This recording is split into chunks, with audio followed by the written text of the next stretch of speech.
Hey guys, I have Sidney Evans here today Hey with guys, me. He's an author and a global branding authority. We met on LinkedIn about we like did, 2 years ago, I think. we did.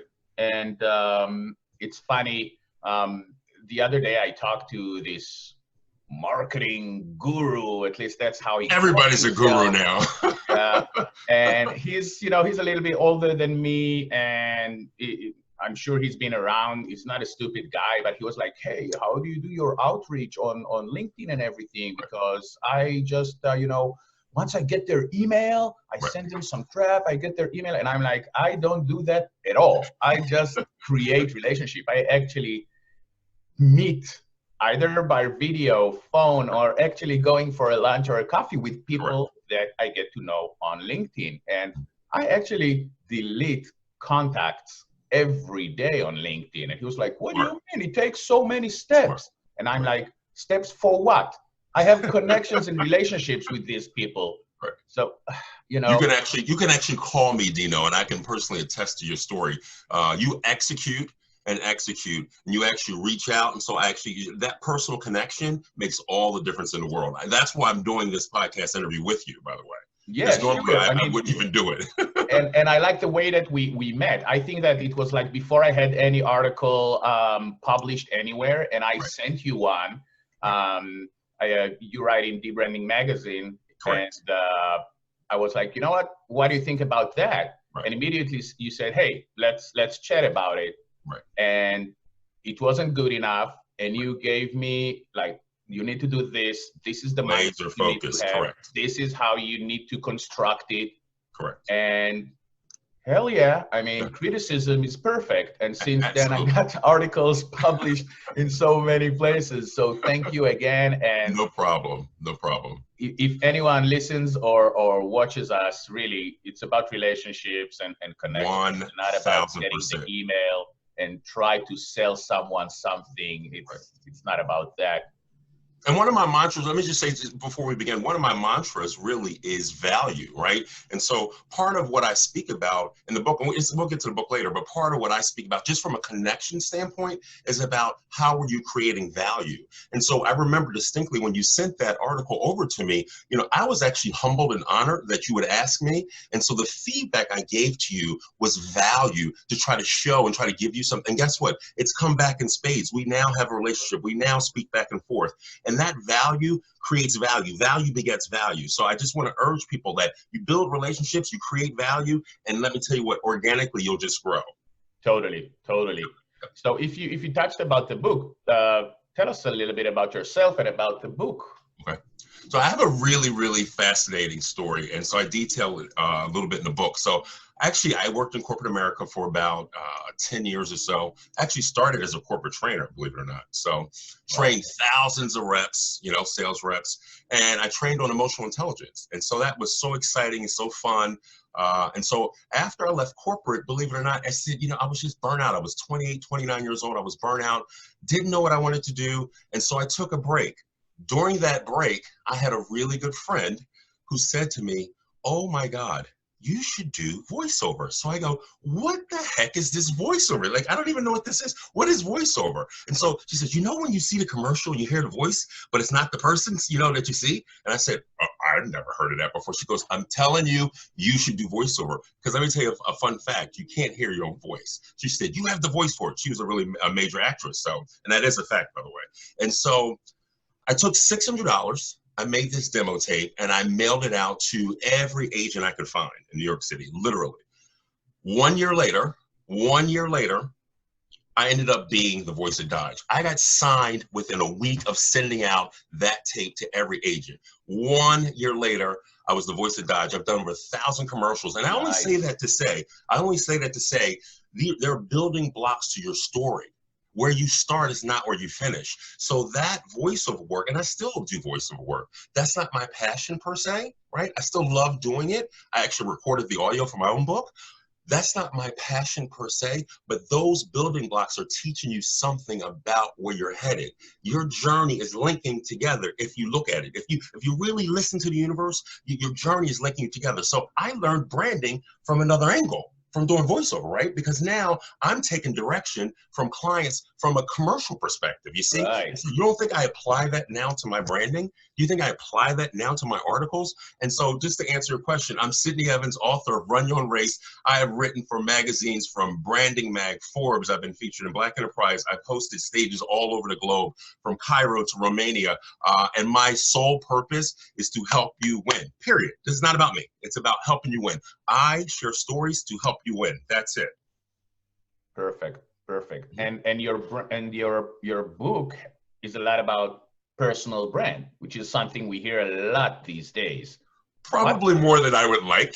Oh, I'm sure that's like a very hot topic right now. Yeah. And I, you know, as a branding guy, I remember how it just started to go up and up. And then of course, social media picked up and everybody's trying to flare up.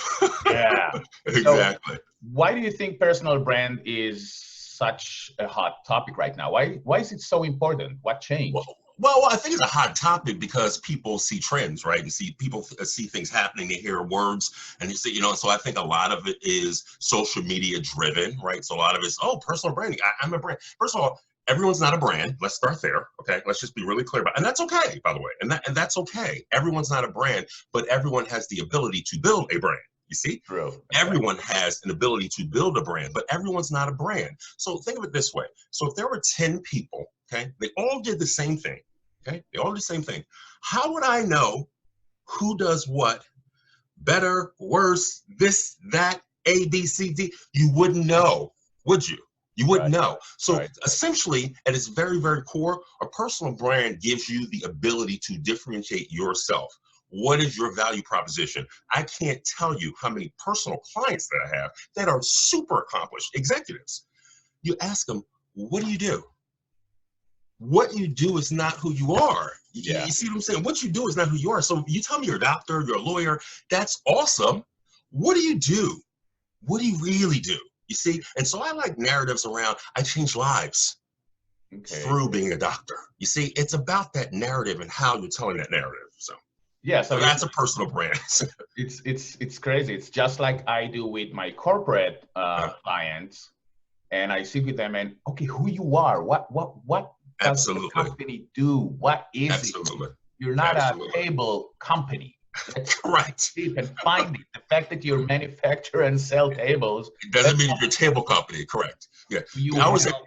Once you have a personal brand, you help differentiate yourself and rise above the competition or the noise and all that. Correct. I'm just looking at that why in the background, and I can't stop looking at it as I'm looking at you, because it's like, what is your why? Like, what is your why? And that's why I was, I didn't mean, that's why I'm just zoning right in on that why. Yeah, what is your why? It's essentially what it is. Yeah, those are the most important questions. The three most important questions. Who, what? Absolutely. Yeah, absolutely. And it's not so easy to answer, and that's why people need people like you and I that help them to do that and answer those questions. Absolutely, and I appreciate this opportunity. Do you think that everyone can have a personal brand? Everyone should have, or how do you? I mean, let's say I'm just a regular Joe, and I watched lately on social media, and I hear this personal brand thing tossed around, and it's interesting. I hear people like you, and I understand that there's something behind it. Mm-hmm. Should I say, okay, I want to build my personal brand, or not, or how? What do you think? Right. So think of it this way. What are you really trying to do? And that's rhetorical, right? So what are you really trying to do? So essentially, if you're a plumber, which is awesome, we all need plumbers, right? And there's a lot of plumbers in your area. How committed are you to differentiating yourself from the other plumbers in your area? Maybe you don't need to be, by the way. And so what I mean by that is not everyone necessarily needs to have a personal brand, but you have a personal brand innately already, because part of a personal brand are the perceptions of the consumer of you. Exactly. So they're going to have perceptions of you. So if you want to define it, then I would suggest that you really focus on a personal brand. I like to tell my narrative before you tell me my narrative. Okay. And so whatever you think about my narrative, I want to be the one to tell it. I like this. This is so important. I want to tell you who am I, what's my narrative, Correct. and create a feeling in your gut before Absolutely. you get a gut feeling about me, Absolutely. which might be Absolutely. wrong. Right. And you have some tools Mm-hmm. that in your book that you write about understanding who you are and building your personal brand. Can you talk a little bit about that? Right. So the tools in the book are deceptively simple. It's kind of like the who, what, why in your background.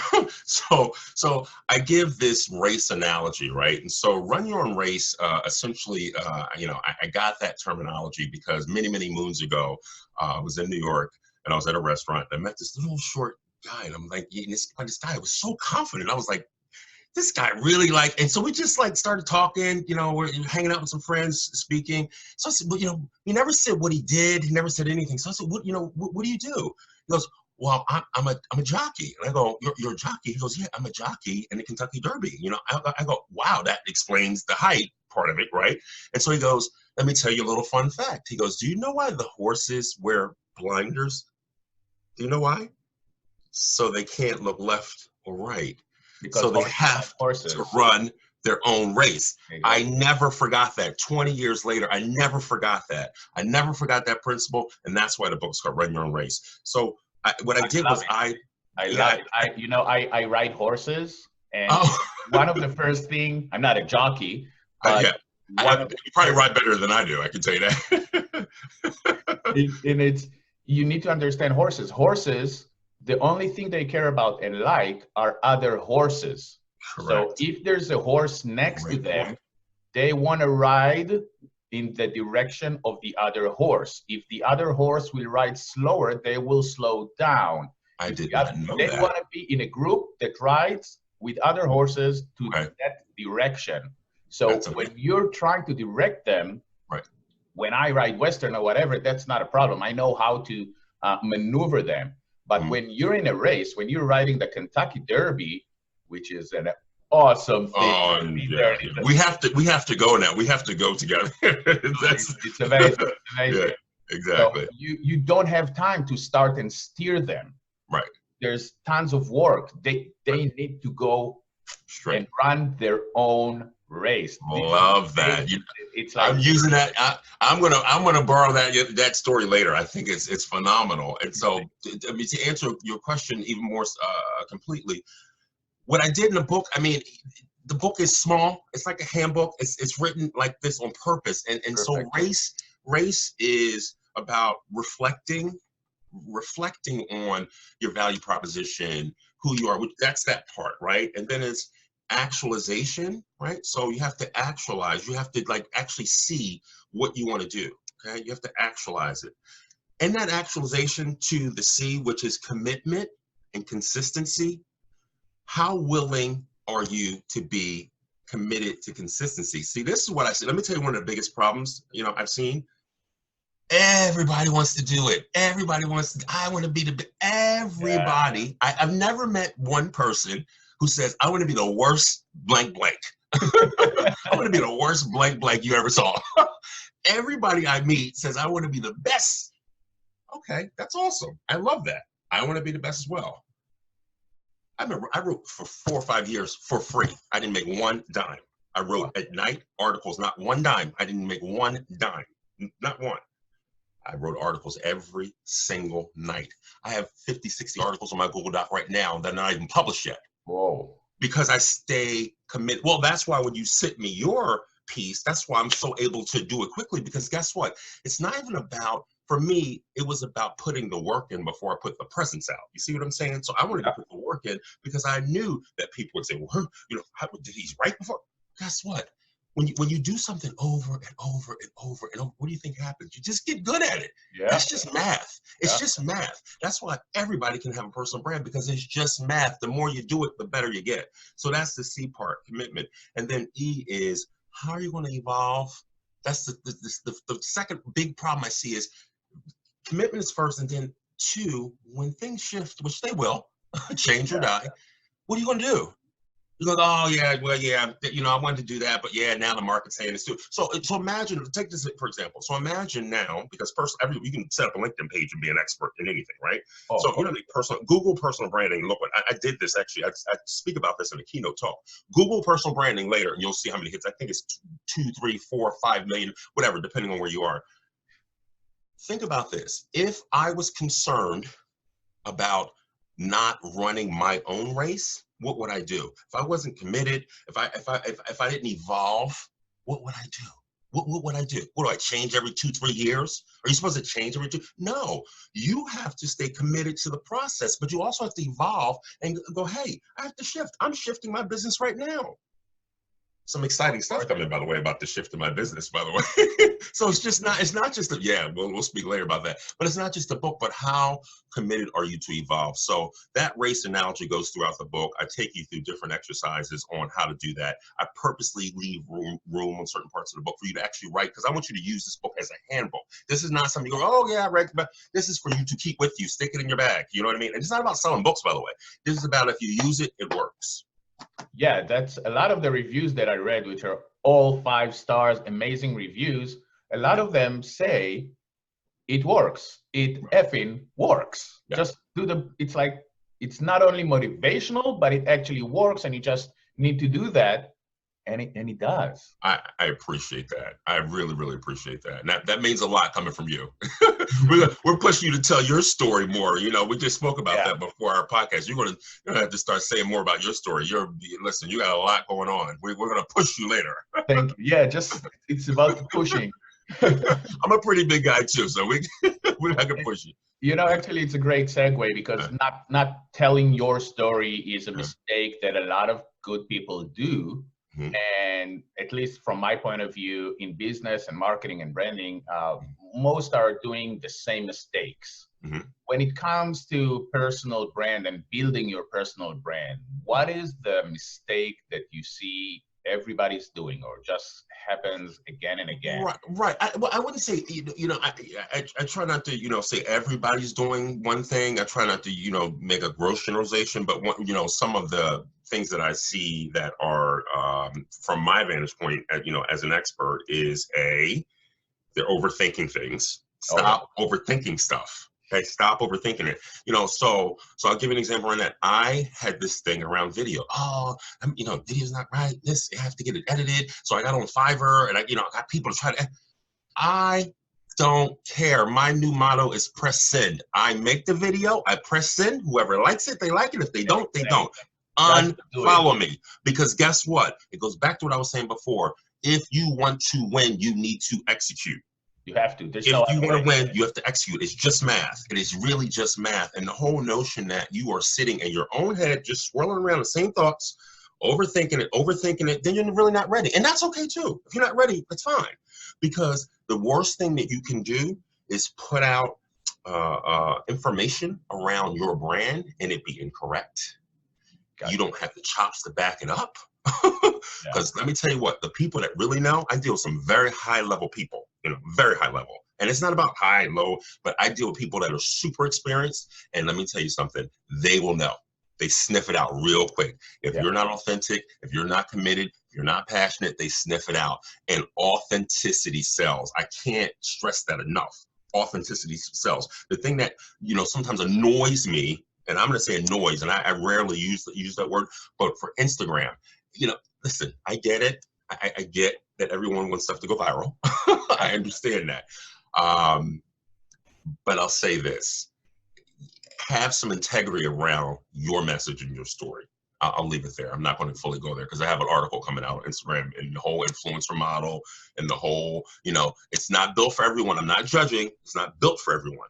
Not built for everyone. I'd rather see authentic videos in your market that you're just saying, hey, listen, I'm this, I'm that. But to purport to be something that you're not is a mistake, in my opinion. And I'm very glad that you say that, because influencers marketing and social media marketing is something that I have a lot of issues with. Mm-hmm. I think it's a great tool, but I think that most people don't understand how to use it.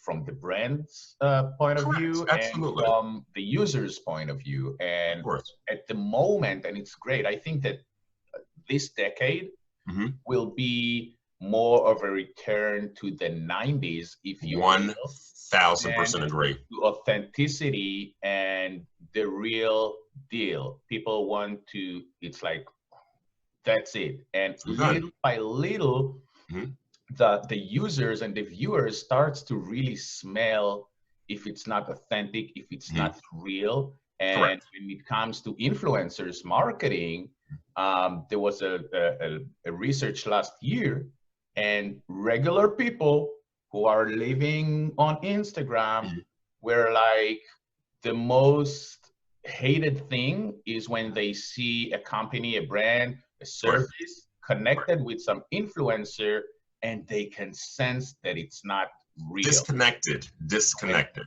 Yeah, when I do influencer marketing, I first find those influencers that, A, they're not huge, they're real. I send and ask them, hey, what do you think about it? I mean, do you like this product? Do you feel that it's like, and if I sense a little bit of, yeah, I want it just for the money, it's not going to happen, because the content will not be good and nothing will work well for my client. So authenticity is so important. I agree with you so much. Yeah, and listen, I get contacted by brands all the time to be ambassadors, to, you know, want to pay me to. I have said no every time. I will do, when I do, and I work with a few brands, but when I do, I will be very clear and tell the user, my readers, I'm actually utilizing this product. I actually use this product, or this product actually works for me. This is something that's adding value to me. Whether you want to use it or not is your business. But how about this? You know, I'll say this to you. The metrics are changing. So to your point, Instagram's changing the metrics anyway. So even if you think that you are, you're doing something now, guess what? One shift in the metrics, which Instagram, by the way, is already testing, you might be out of business. So it's just better, in my opinion, to be authentic all the way through, because it's either you're running the short game or you're playing the long game. So this book is really about the long game. This is about the marathon. It's not about the sprint. Yeah. And we're coming to the end, and if there's one lesson or tip that you would like to give, just only one, that you would like people to take from this talk that we have, what would it be? You are necessary. Nice. You are necessary. Elaborate, please. you said one tip. You said one tip. We all have value.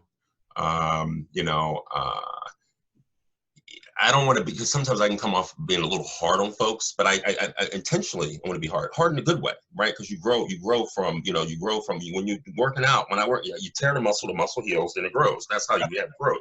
And so you are necessary, but put the work in. Put the work into what you're really, really doing. I'm sorry you said one, but I have to give this last one. Have some clarity. I guess have clarity. Like you can't. But it's even hard. Start. I know, but you can't start if you don't have clarity. You can't even start, by the way. So have clarity. And by the way, if you don't mind, I want to give my Instagram. It's SYDINC. So you can follow me on Instagram, SYDINC, and stay tuned for my YouTube channel, where I actually am going to review brands all over the world. Awesome. And I know that I said that it's about time to end, but the clarity thing. Yeah. And do you have any tip or something about how to get clarity? Because it's something that I know that I'm working with more of corporate. So I know how to get them to have clarity. But when it comes to the personal, when even me, I'm like, it's so hard because you overthink things, and you're like, the world is so big and fast, and there's so many options. So how do I get and stay clear? Okay, so I'm gonna give you three questions. So, A, what do you really want to do? What are you really, really passionate about? You got to stop playing whack-a-mole. You know what whack-a-mole is? It's a little circus game where the things come up and you keep trying to hit and play whack-a-mole. Oh, yeah. You play whack-a-mole. Hit one and put the thing down. Okay? That's what we're going to do. Okay, so pick what you're doing. Understand your value proposition around what you're doing. So most people, when they pick it, they don't understand how they have value around that. See?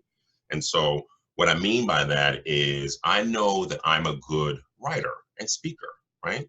So how do I connect that value through other things that I want to do in that lane, right? And that would be my third point. Stay in your lane. Stay in your lane, okay? Stay in your lane, because I'm telling you, so if you ask yourself those three questions, what do I do really, really well? What do I do really well? What's my value proposition? Essentially, what do I do, in that lane? How do I do it better than anyone else? What do I offer? Because it might be some quirky, unique value, by the way. Let me give you a small little story. So one of the top voiceover artists in the world, I'm not going to name her name because she's a friend of mine. She's the quirkiest. If you heard her, you'd be like, what? Are you kidding me?